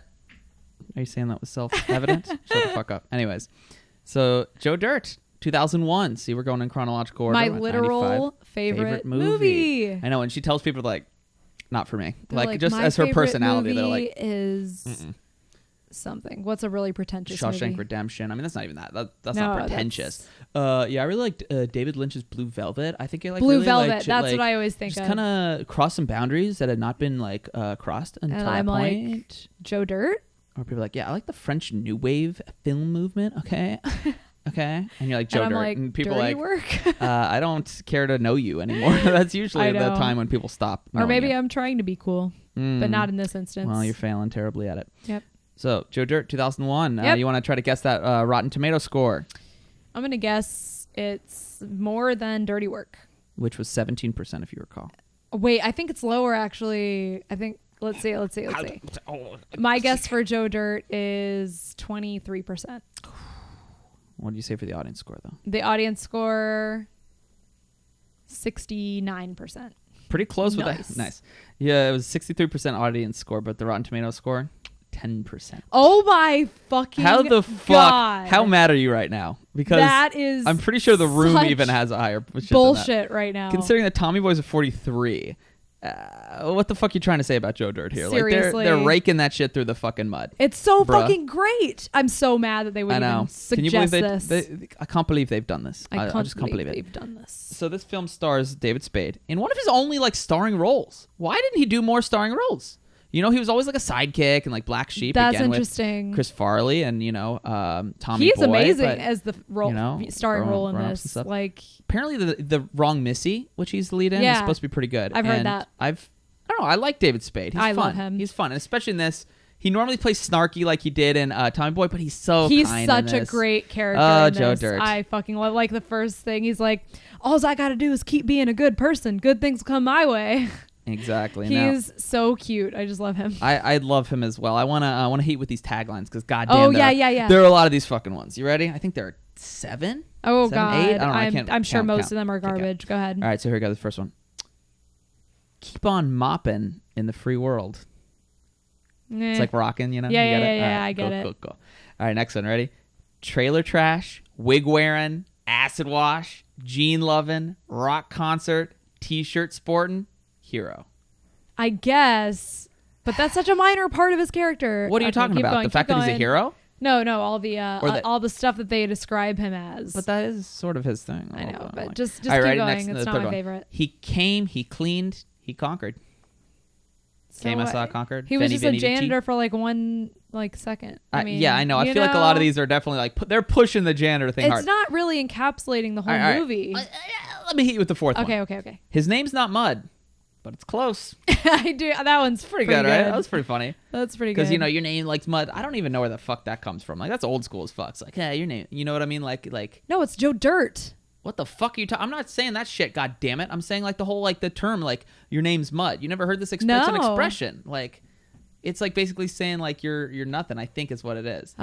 God damn it! How dare you think that? How dare you? All right, podcast over. Find a new co-host. Wait, co-host. Is I'm the host. anyone You're the trying co-host. to- You're behind the scenes. You're like director. and I shit, literally like- do everything. Yeah, but who the fuck's the talent here? You got to keep the talent satisfied. You know what I'm saying? All right, next one is you ready? Yes. Join. You're not too mad, right? You're not mad. She'll once we quit rolling, she'll be like, it's over. So let's go. Do the next thing. is join the porta potty. Wait, hold on. Join the porta party. Okay, that one's pretty good. Yeah, but there's nothing to do with porta potties There's in this not. shit. It's just like calling them like, all right, then we just have a simple one. Dig it. That's good. But I think you're gonna like this next one better. Life's a garden. Dig it. Okay. That's I'm sure you're about. I fair, do. right? I want a shirt that says that, like he wears in the movie. No, I think you want the I choked Linda Lovelace. Oh, I shirt. also want that You shirt. want both. She I wants it basically all. want all the stuff She that he wants wears. it I also like all. his acid wash high waist. He is kind of killing the game. I It's love so his funny. fashion. And there is one last weird one that's just from the producing team that brought you Deuce Bigelow and Big Daddy. Big hits, you know what I'm saying? All right, look, Big Daddy was a big hit. But Deuce Tagline Bigelow, to just be like. it's like just in case you didn't know, this is what we were about.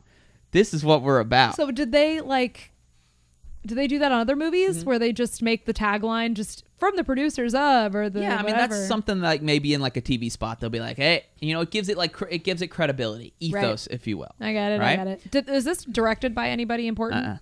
No. I think this whoever the fuck it was, who I will not dignify with a name. I'm kidding. You're so mean. Denny Gordon. I don't know. He did some shit. It's fine. Oh, okay. And written by David Spade and Fred Wolf. Didn't Fred Wolf also do dirty work? Yep. Okay. So it makes sense why you Are like you this fucking shit. kidding me? I Oh am my not god. kidding you, Of course, actually. these are all some of my favorites. So yeah, it is. I was gonna go ahead and hit you next with the Rotten Tomato. I meant to do this earlier. I apologize. The critic consensus. Is oh what yeah, they say yeah. here. Give me that. If you fall within the target audience of Joe Dirt, you may find it funny. Otherwise, the jokes will seem like a tired retread. And you know what? I tell you, name another movie that has jokes like this. I can't think of many. They're right? so like it's just so silly, different. but Yeah, also I don't know. These look queer. Clever. Do these Yeah, look queer? like it is definitely silly. A lot of this movie is silly and just kind of like silly. But I love it. It's not too over the top like with some SNL style movies like Superstar. Like their jokes are silly in a way that's like almost too much. Like I love that movie. Don't fucking get me wrong. I love Superstar. I know Corey doesn't care for it, but I think it's great. But I think this movie does that, but better. It's like it does. It's like those same type of jokes. I feel like again the critics, they just don't get it. They don't give this movie the respect it deserves. Now, do you have a blurb? They have terrible taste. Do you have a blurb for us, my sweet Veronica? Someday, hopefully, I'll be reading this off the back of my real VHS. Yeah, we have yet to find a Joe Dirt. I assume you look, right? I do. When you go to Goodwill? Yeah, but there's hardly any anymore. Yeah. Have you noticed that? I wonder if it's like a rare thing. You know, like what I if think it's they're like, becoming ooh, collector's items. What the fuck? You really think so? Not this movie. Oh, I just VHS mean in I general. haven't seen any VHSs much. I've seen. I mean, they're plenty at Goodwill, but yeah, you're right. Like some of ones like the near us? classics ones. Yeah, there's a fucking whole ton. You Oh. just never look. I never look. I She guess. never looks. Hit us with it though, because God, you gotta love a good a little blurb. It's fun to say. It's like blurb. It's like blurb. It sounds like you're underwater. Blurb. All right. Cool. Cool content. Okay. Joe Dirt. David Spade plays Joe, whose search for his family has him hitting the road and keeping it real with every low life he meets, including a sweet hottie, a janitor, and a brief interlude with a psychotic cannibal. Through it all. Through it all, Joe keeps on trucking all the way to LA, where a shock jock DJ targets Joe as the butt of his show. But Joe's plucky spirit encourages listeners to cheer him on and help him find a better family than the one he thought he wanted. Rock on. Aw. Pretty I know, nice. he's so pretty nice. fucking great. What a sweetie. So this movie is one of my favorites, not only because I think it's funny and hilarious, but I love road trips. I'm very obsessed with road trips. If you know me, I've driven across the country like a million times. A little too many times. Yeah, and I'm all about those road trips, especially in like the western half of the United States, which is what a lot of his things are. And in fact, I've driven to the house that is in this movie that he finds to be the house he grew up at. He like goes and visits there. I found out that house is actually in Pasadena, and they made it look all decrepit for the movie, but it's a really nice Pasadena, pretty like house. And so I went and visited that. And there's another location in this movie when he is out on the desert and he's meeting Chicken Wing, right? Classic. Which I love those scenes. And everybody knows that scene where he names all the fireworks. He's like, you mean you don't have a blah, blah, blah, blah, blah, and it goes on for like 10 minutes. So fucking great. Anyways, he's standing during that scene. He's standing in front of these two giant wooden arrows that are sticking out of the ground. And that's actually a recreation of a real place in Arizona. So see, Ronnie's the expert of this shit. Like I was like very interested in this. Let her fucking go. It's so funny that they would recreate this instead of just going there. They could have just gone there and filmed, but instead they recreated the two arrows that stick out of the ground. I don't know why they did that. No, but it is cool that they filmed on location though. For a lot of these things. For a lot of these things, it's a $17 million budget, which is pretty big for like a comedy. You know, like what is a normal comedy? Less than 10, probably. Probably even closer to 5. You know, well, that's the thing. Like, either you have like a major studio comedy that's probably like 50 million or more, or you have like a small one. They're this sort of mid-range ones. They're kind of dying out. Things like Joe Dirt. Oh, I see. Okay, which is it's kind of like that, but it's good. And I think obviously the fact that they film on location is indicative of the fact that they it's also this movie's very like Americana because it's all about all the different places in America. He visits all these different, like he goes down to Louisiana for a bit. Right. Yeah, the Grand Canyon. That's all this, and then it's in LA where he's on the radio show as well too. Yeah, which is so funny. Fucking Dennis Miller. Oh yeah, my god. I think third build in this, and the billing of movies is always interesting. It's him first. It's David Spade, then Brittany Daniels, Dennis Miller, and then it's got some other people like Christopher Walken. But tell us a little bit about you knew about Dennis Miller, like more I only so, knew about like, him. I don't know if you guys ever watched the like VH1 shows. I love the 80s, I love the 90s, I love the 2000s. Ryan's obsessed with them. They're I pretty fucking great. love them. You can see them all on YouTube. They're horrible quality, but I'm willing to put up with it because it has it's all like my worse than favorite VHS. comics. That like Greg Fitzsimmons and who else is on there? A bunch that I see. There's a bunch Mo of female Rocco's comedians. and- Mo Rocco, he's on there. Hal Sparks. Yeah. There's a bunch of people on there that are just sort of Michael Ian Ian Black. Yeah, Yes. of course. So I love watching that shit. Ronnie's and got a big they old do. flame for it. I do. Oh my god, I'm so in love with it. If you're Michael Ian Black, comment below. Oh. Ooh, shit. Here we go. But yeah, so they talk about Dennis Miller when he used to do commentary, Which is wild. for Monday Night Football. And he would make these weird like jokes like what does he say?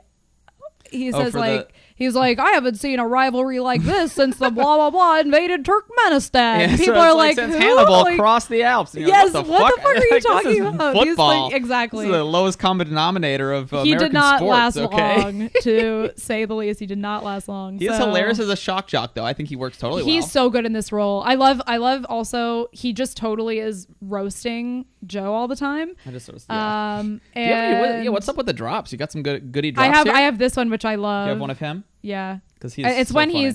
he's just amazed at how Joe is such a like happy human. I know. And you know, the thing that drives me crazy and fascinates me at the same time is you are so unrelentingly upbeat about your plight. I really try to embody this. I think great. this is why I love Joe Dirt so fucking much. And I think like it's he because takes his trauma and he just is I like, fucking relate to him. He's he's got just like like, such a life's a fucked garden, up dig it. childhood Right. and so many like traumatic experiences and relies on like the love of his friends and the people around Very him cute. to get by. And I fucking relate to that. And he's happy the whole time. He's just like, God. it's just the next thing. tears in her eyes. People, I do. For our viewers. I love. She's I very fucking moved. love Joe She's very Dirt. moved. I mean, he's got this great quote here. All I got to do is keep being a good person. It's That's so like his true. thing. Yeah, that's his whole thing. Even when people shit on him and he looks weird and whatever, He's always very spunky too. Like he's- he's always ready to fight. yes, Like, he's always like, he's like, these look, yeah, these queer? these queer, these look queer. It's hilarious. And he's like, one of my favorite things he says, you don't have the, why don't you, oh wait, I got it. practice- I you got it. Oh, yeah. Wait, maybe I don't.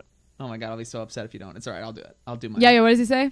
He's like, why don't you go practice falling down? I'll be there in a minute. That's I was like, right. Oh my God, it's so good, dude. It's so funny. Oh my god, I love that. Yeah, I also like that people will insult him to his face, but he's kind of like doesn't realize it, and he's like, I don't know what you're saying, but that's what's going on. Yeah.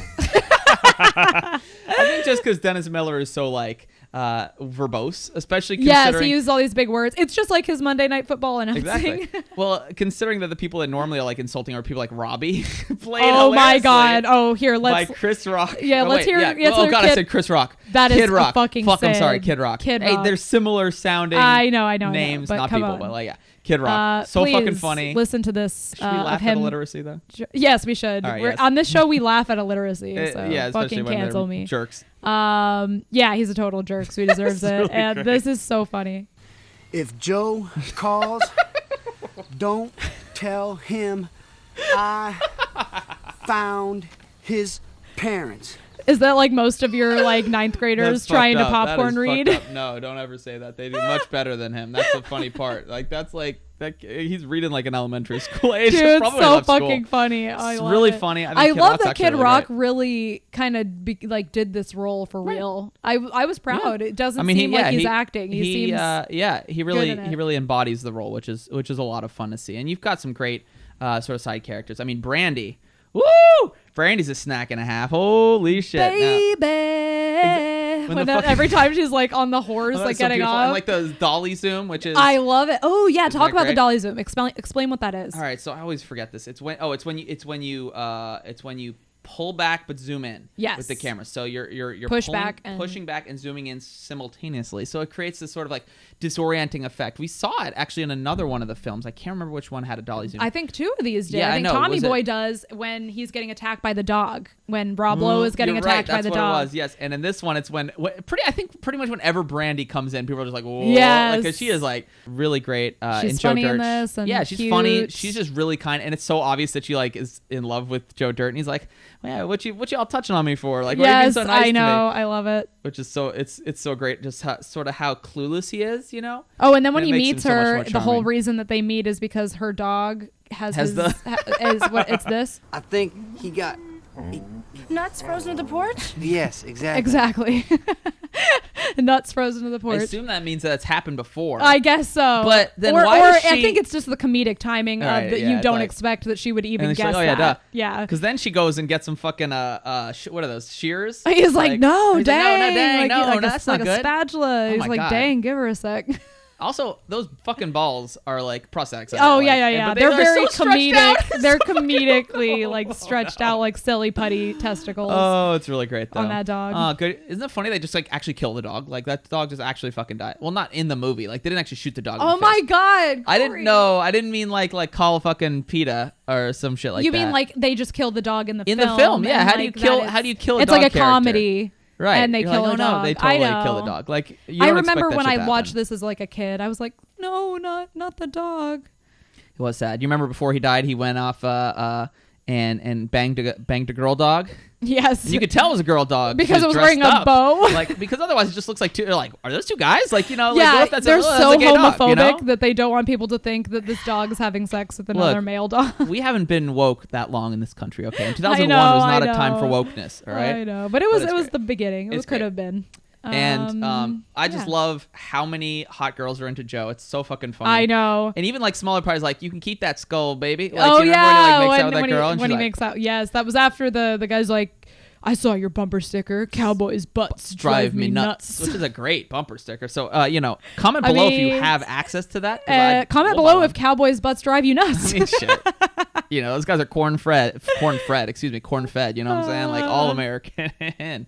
So fucking silly. I also love when he's on TLC. Yes. What's the guy on TLC's Carson name? Daly. Carson Daly. Right. That's that fucking guy. Jesus. What do you he's fucking kind do of to a you? douche, don't you think? I have no idea. I just know his persona. Are you assuming that he's? I'm talking about his persona. I've talked about yeah, him in real it life. might be douchey. Anyways, I he's always got like and in this he's even kind of like making fun of Joe to his face, and he's like, so Joe, like, aren't you disappointed that you've spent your whole life, and everything you've ever done to try to find your parents, just come to find out that they're dead? And he's like, So I've had some good times. I met some cool people, cruised around, cranked some tunes. that's his response to that's- bringing up his trauma. I also think that's kind of that's why you love this so much. This That's is like me. yeah, that's her. That is fucking that's her exactly. mantra. Yes. And Had some good times. And you Cruised around, cranked some tunes. Cranked some tunes. This has got a bop of a soundtrack. In fact, It does. All of these movies have Dirty Work's got a surprisingly boppy '90s soundtrack. Yeah, there's some Tommy Boy's got Semi-Charmed some good Life by Third Eye Blind is in Dirty Work. Yeah, the most upbeat song you'll ever hear about crystal meth. You know what I'm saying? It's good. I don't know what that one is, who that's by, but that's a And then, good of course, 90s one. G7. Oh my God. You just hit G8. I wish we fucking had that. I Pina Colada. loved that song. I know you love that song. It's Before, weird, though. like I love that song now, but I loved it before I saw Escape, this movie. In parentheses, the Pina Colada song. I know, by Rupert something Holmes. I'm almost positive. I think that might be fucking Baker Street. No, it's not right. It's something, I don't know. Anyways, Ronnie and I think it's really funny when songs have parentheses in it. It's like the Stone song do do do do do do do in parentheses Heartbreaker. We just think it's so fucking funny. I don't know why. It's just silly. And we like bands that are something and the, or like it's like I love question that. mark and the Mysterians or something like. It's just like I just do so like silly. that a lot. Also, by the way, it and was his. Rupert Holmes. I looked it up. Excuse me. Good for you. Because I love it. Fucking good for you. But there's some great. What's the fucking Joe Walsh song? There's two Joe Walsh songs. There's Rocky Mountain Way. And then there's 49, song number 49. How does that one go? That's It's the like, ding ding. I know it. Ding, ding. You know the down out. Yeah. Down. I know where you're going. That's Yeah, it. that was really I'm good. new. I don't know what to do. That's when he's working at the oil rig. Oh, some good needle drops is what the Is that the what the professionals Yeah. call it? Mhm. Needle drops when they put a cool song yep. in? And it's a needle drop. Shit. Good shit now. Already learning on this You podcast. certainly fucking are. Great. Yeah, I fucking love that. So many funny, like we were talking earlier about how Joe is actually like kind of feisty. And I love this scene when he comes up to he's like, yeah, we're going into town. Town's a place where everybody hates you, tries to beat you up. Who's he talking to? Because he doesn't have any friends. Yeah, he's friends with a meteor that fell out of the sky, which turns out to be a hunk of shit. It's a meteor. Check it out. That's cool. That's cool. Yeah, that's cool. Turns out it's a frozen hunk of shit. Yep. But anyways, he comes across these like these cool teens. Kids. Like, yes, yeah, cool guys. And they are flattening pennies on the railroad. Which is awesome. I want to find that. It's so weird because they're like, oh yeah, so flat. So flat. Like, why is this cool? Isn't that impressive when someone, like, you know, the penny churning things that you get? Like, I know, yeah, that's flat. It's so flat and fun. It's fun and flat. It's flat and fun. Why aren't they doing drugs, like huffing paint or something?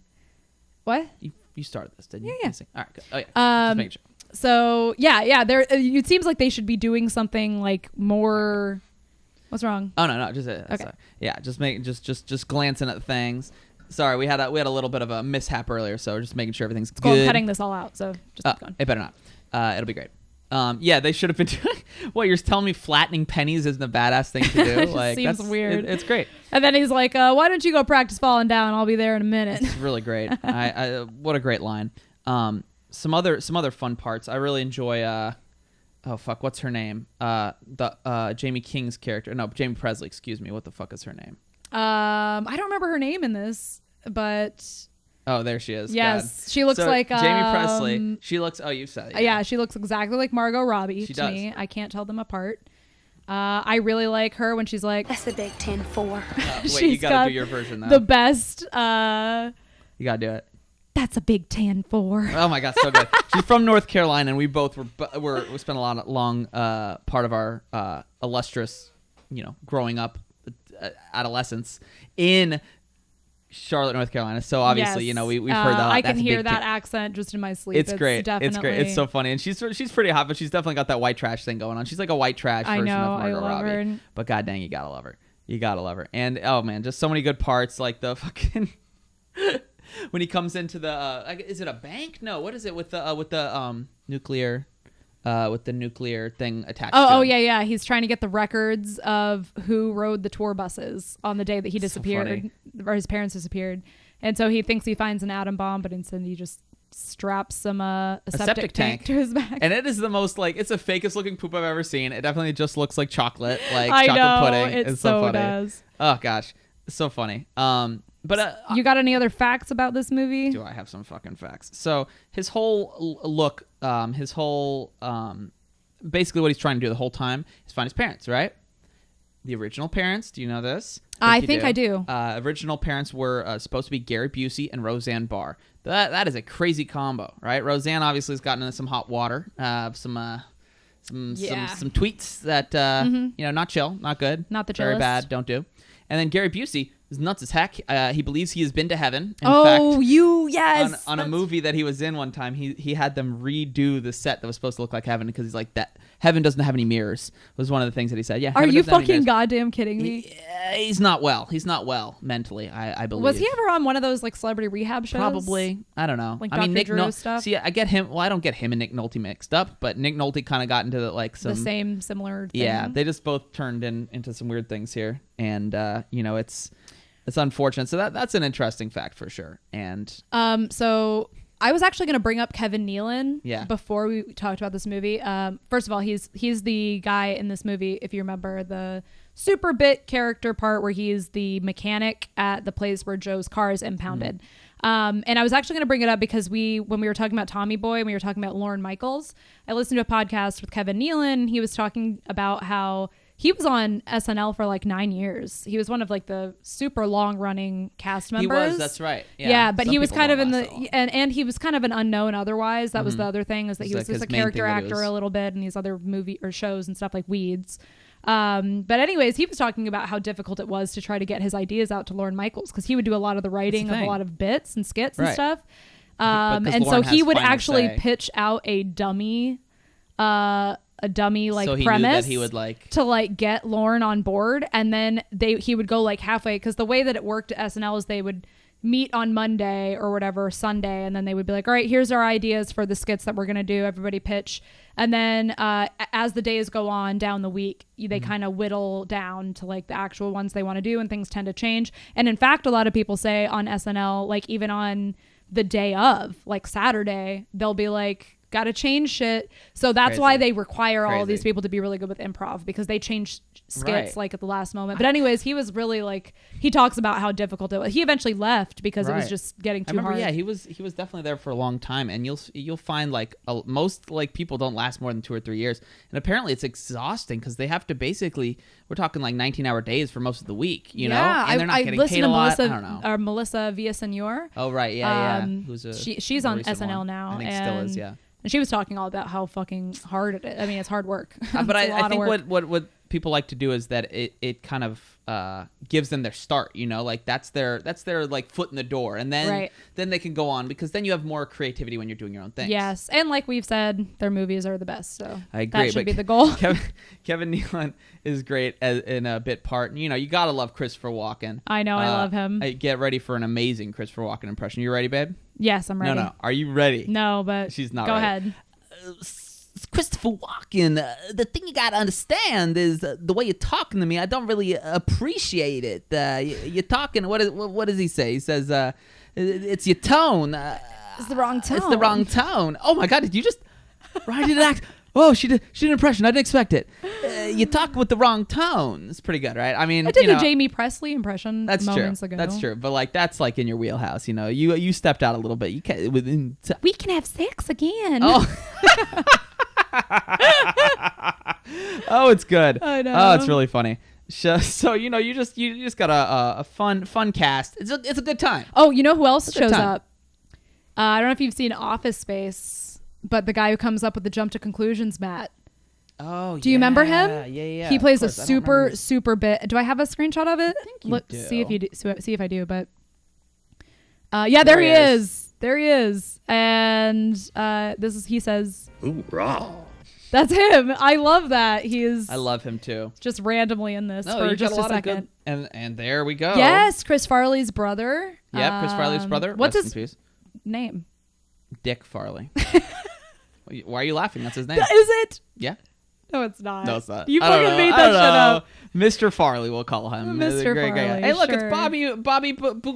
Yeah, another I forget thing. his name. Bobby B. We'll call him Bobby B. from The Sopranos. Sopranos. Yeah. I mean, of course, I believe there's like about 10 Italian actors. Wait. That just play mobsters and everything. Isn't it his last name Valentine Maybe. or something? The actual actor? I don't know. It's like, I don't know.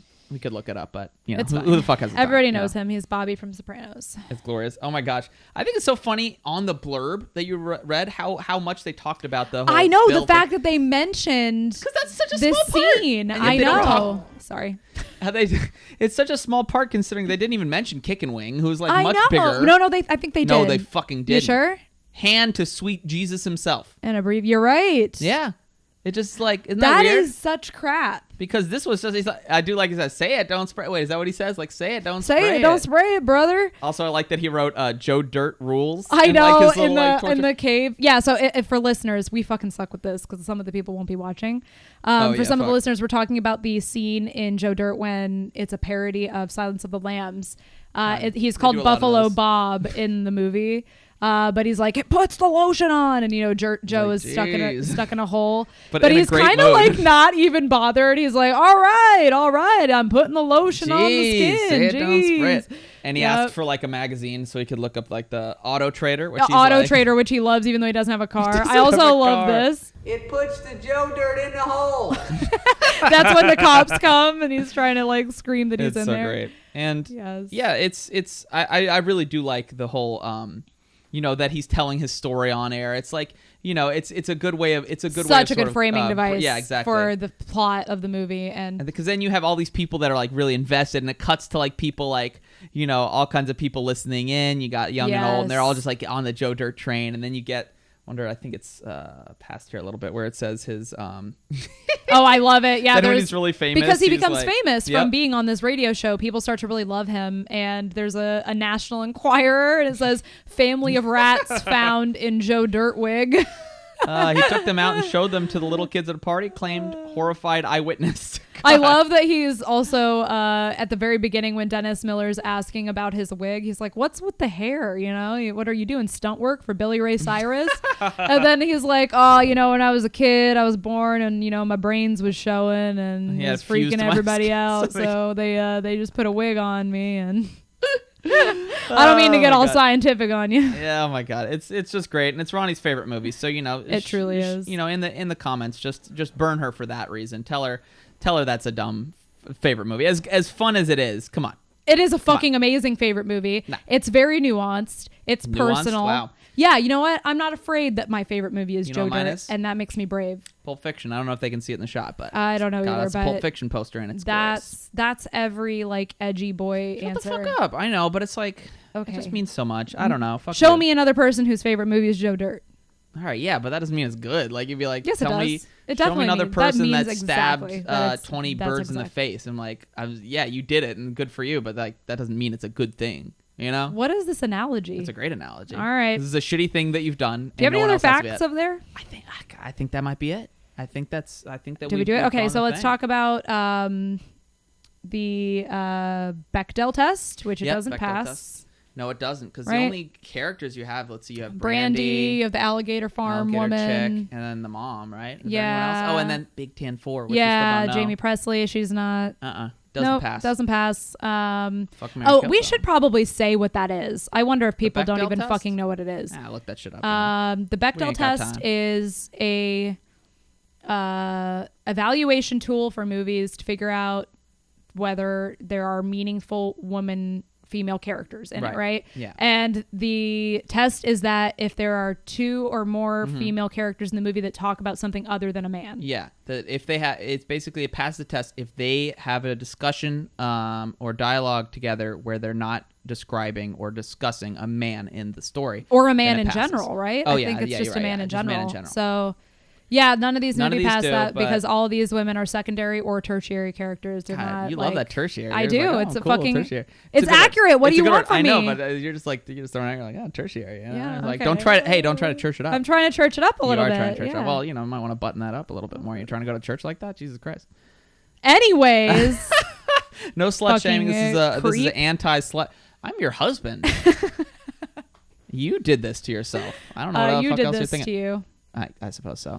So, you know, out of the three, it's pretty obvious that your favorite's Joe Dirt. Yeah, what about you? Thinking on it, I think Dirty Work is hard. Is a hard second. I gotta say, I think it's Tommy Boy. I love me some Farley and I know, and Spade. And it's They're classic so funny and timeless. Yeah, I think that's it. And then it would go Tommy Boy and then probably Joe Dirt and then. But Dirty Work's fun as fuck. I don't know. It's a tough one, but I'd say Tommy Boy's favorite for me. Yep. So. Yeah, I guess that's first anything episode. Else to talk about? Yeah, we did it, guys. It has been a long and hard fought road. We almost divorced thrice, 3 times. Like the trifecta might say, we've had a trifecta of divorces. You may notice at some point during this episode that the camera angles change slightly. That's because we are beginners at best. But we've finally done it. I think finally and this will be fucking ready and out for you guys to see, and that's very important to us. So, are you gonna have Lil Terrorist take us out, or is that going to be post? Oh, we could. Yeah, just the last little bit with thing. I don't know if you have it. If she doesn't have it queued, it's fine. We can just do it. No, actually, I'll just add it. You'll add it. Yeah, I'll add it in to the end of the video. Excellent. But so yeah, that's Lil Terrorist on Spotify. Oh, we should probably say thank you to all the people. Thank you to Mina. Fuck, I'm gonna fuck up her last name. Damn it! All right, cut this. Okay. Thank you to Gideon Elvin Starr and Mina. Kawaja. Oh God, we're fucking up now. Kawaja? Thank you to Gideon and Mina for the artwork. Thank you again. Oh yes, Terrorist. For the cover art. For the cover art. Thank you, Lil Terrorist, for the music for our theme song. And anyone else to thank? Just every other single person. Patient. Anybody who followed our Instagram or everyone who has offered to be guests, which we definitely plan to have guests. To have some guests. When we can. We have some really get good at this guests first. Yeah, but we're gonna get this whole thing down. But I think that was a great job, babe. Well, good job. Good, we did it. All right, and that's that. I don't know how to end this shit. We'll just say we'll see you next week. Next week.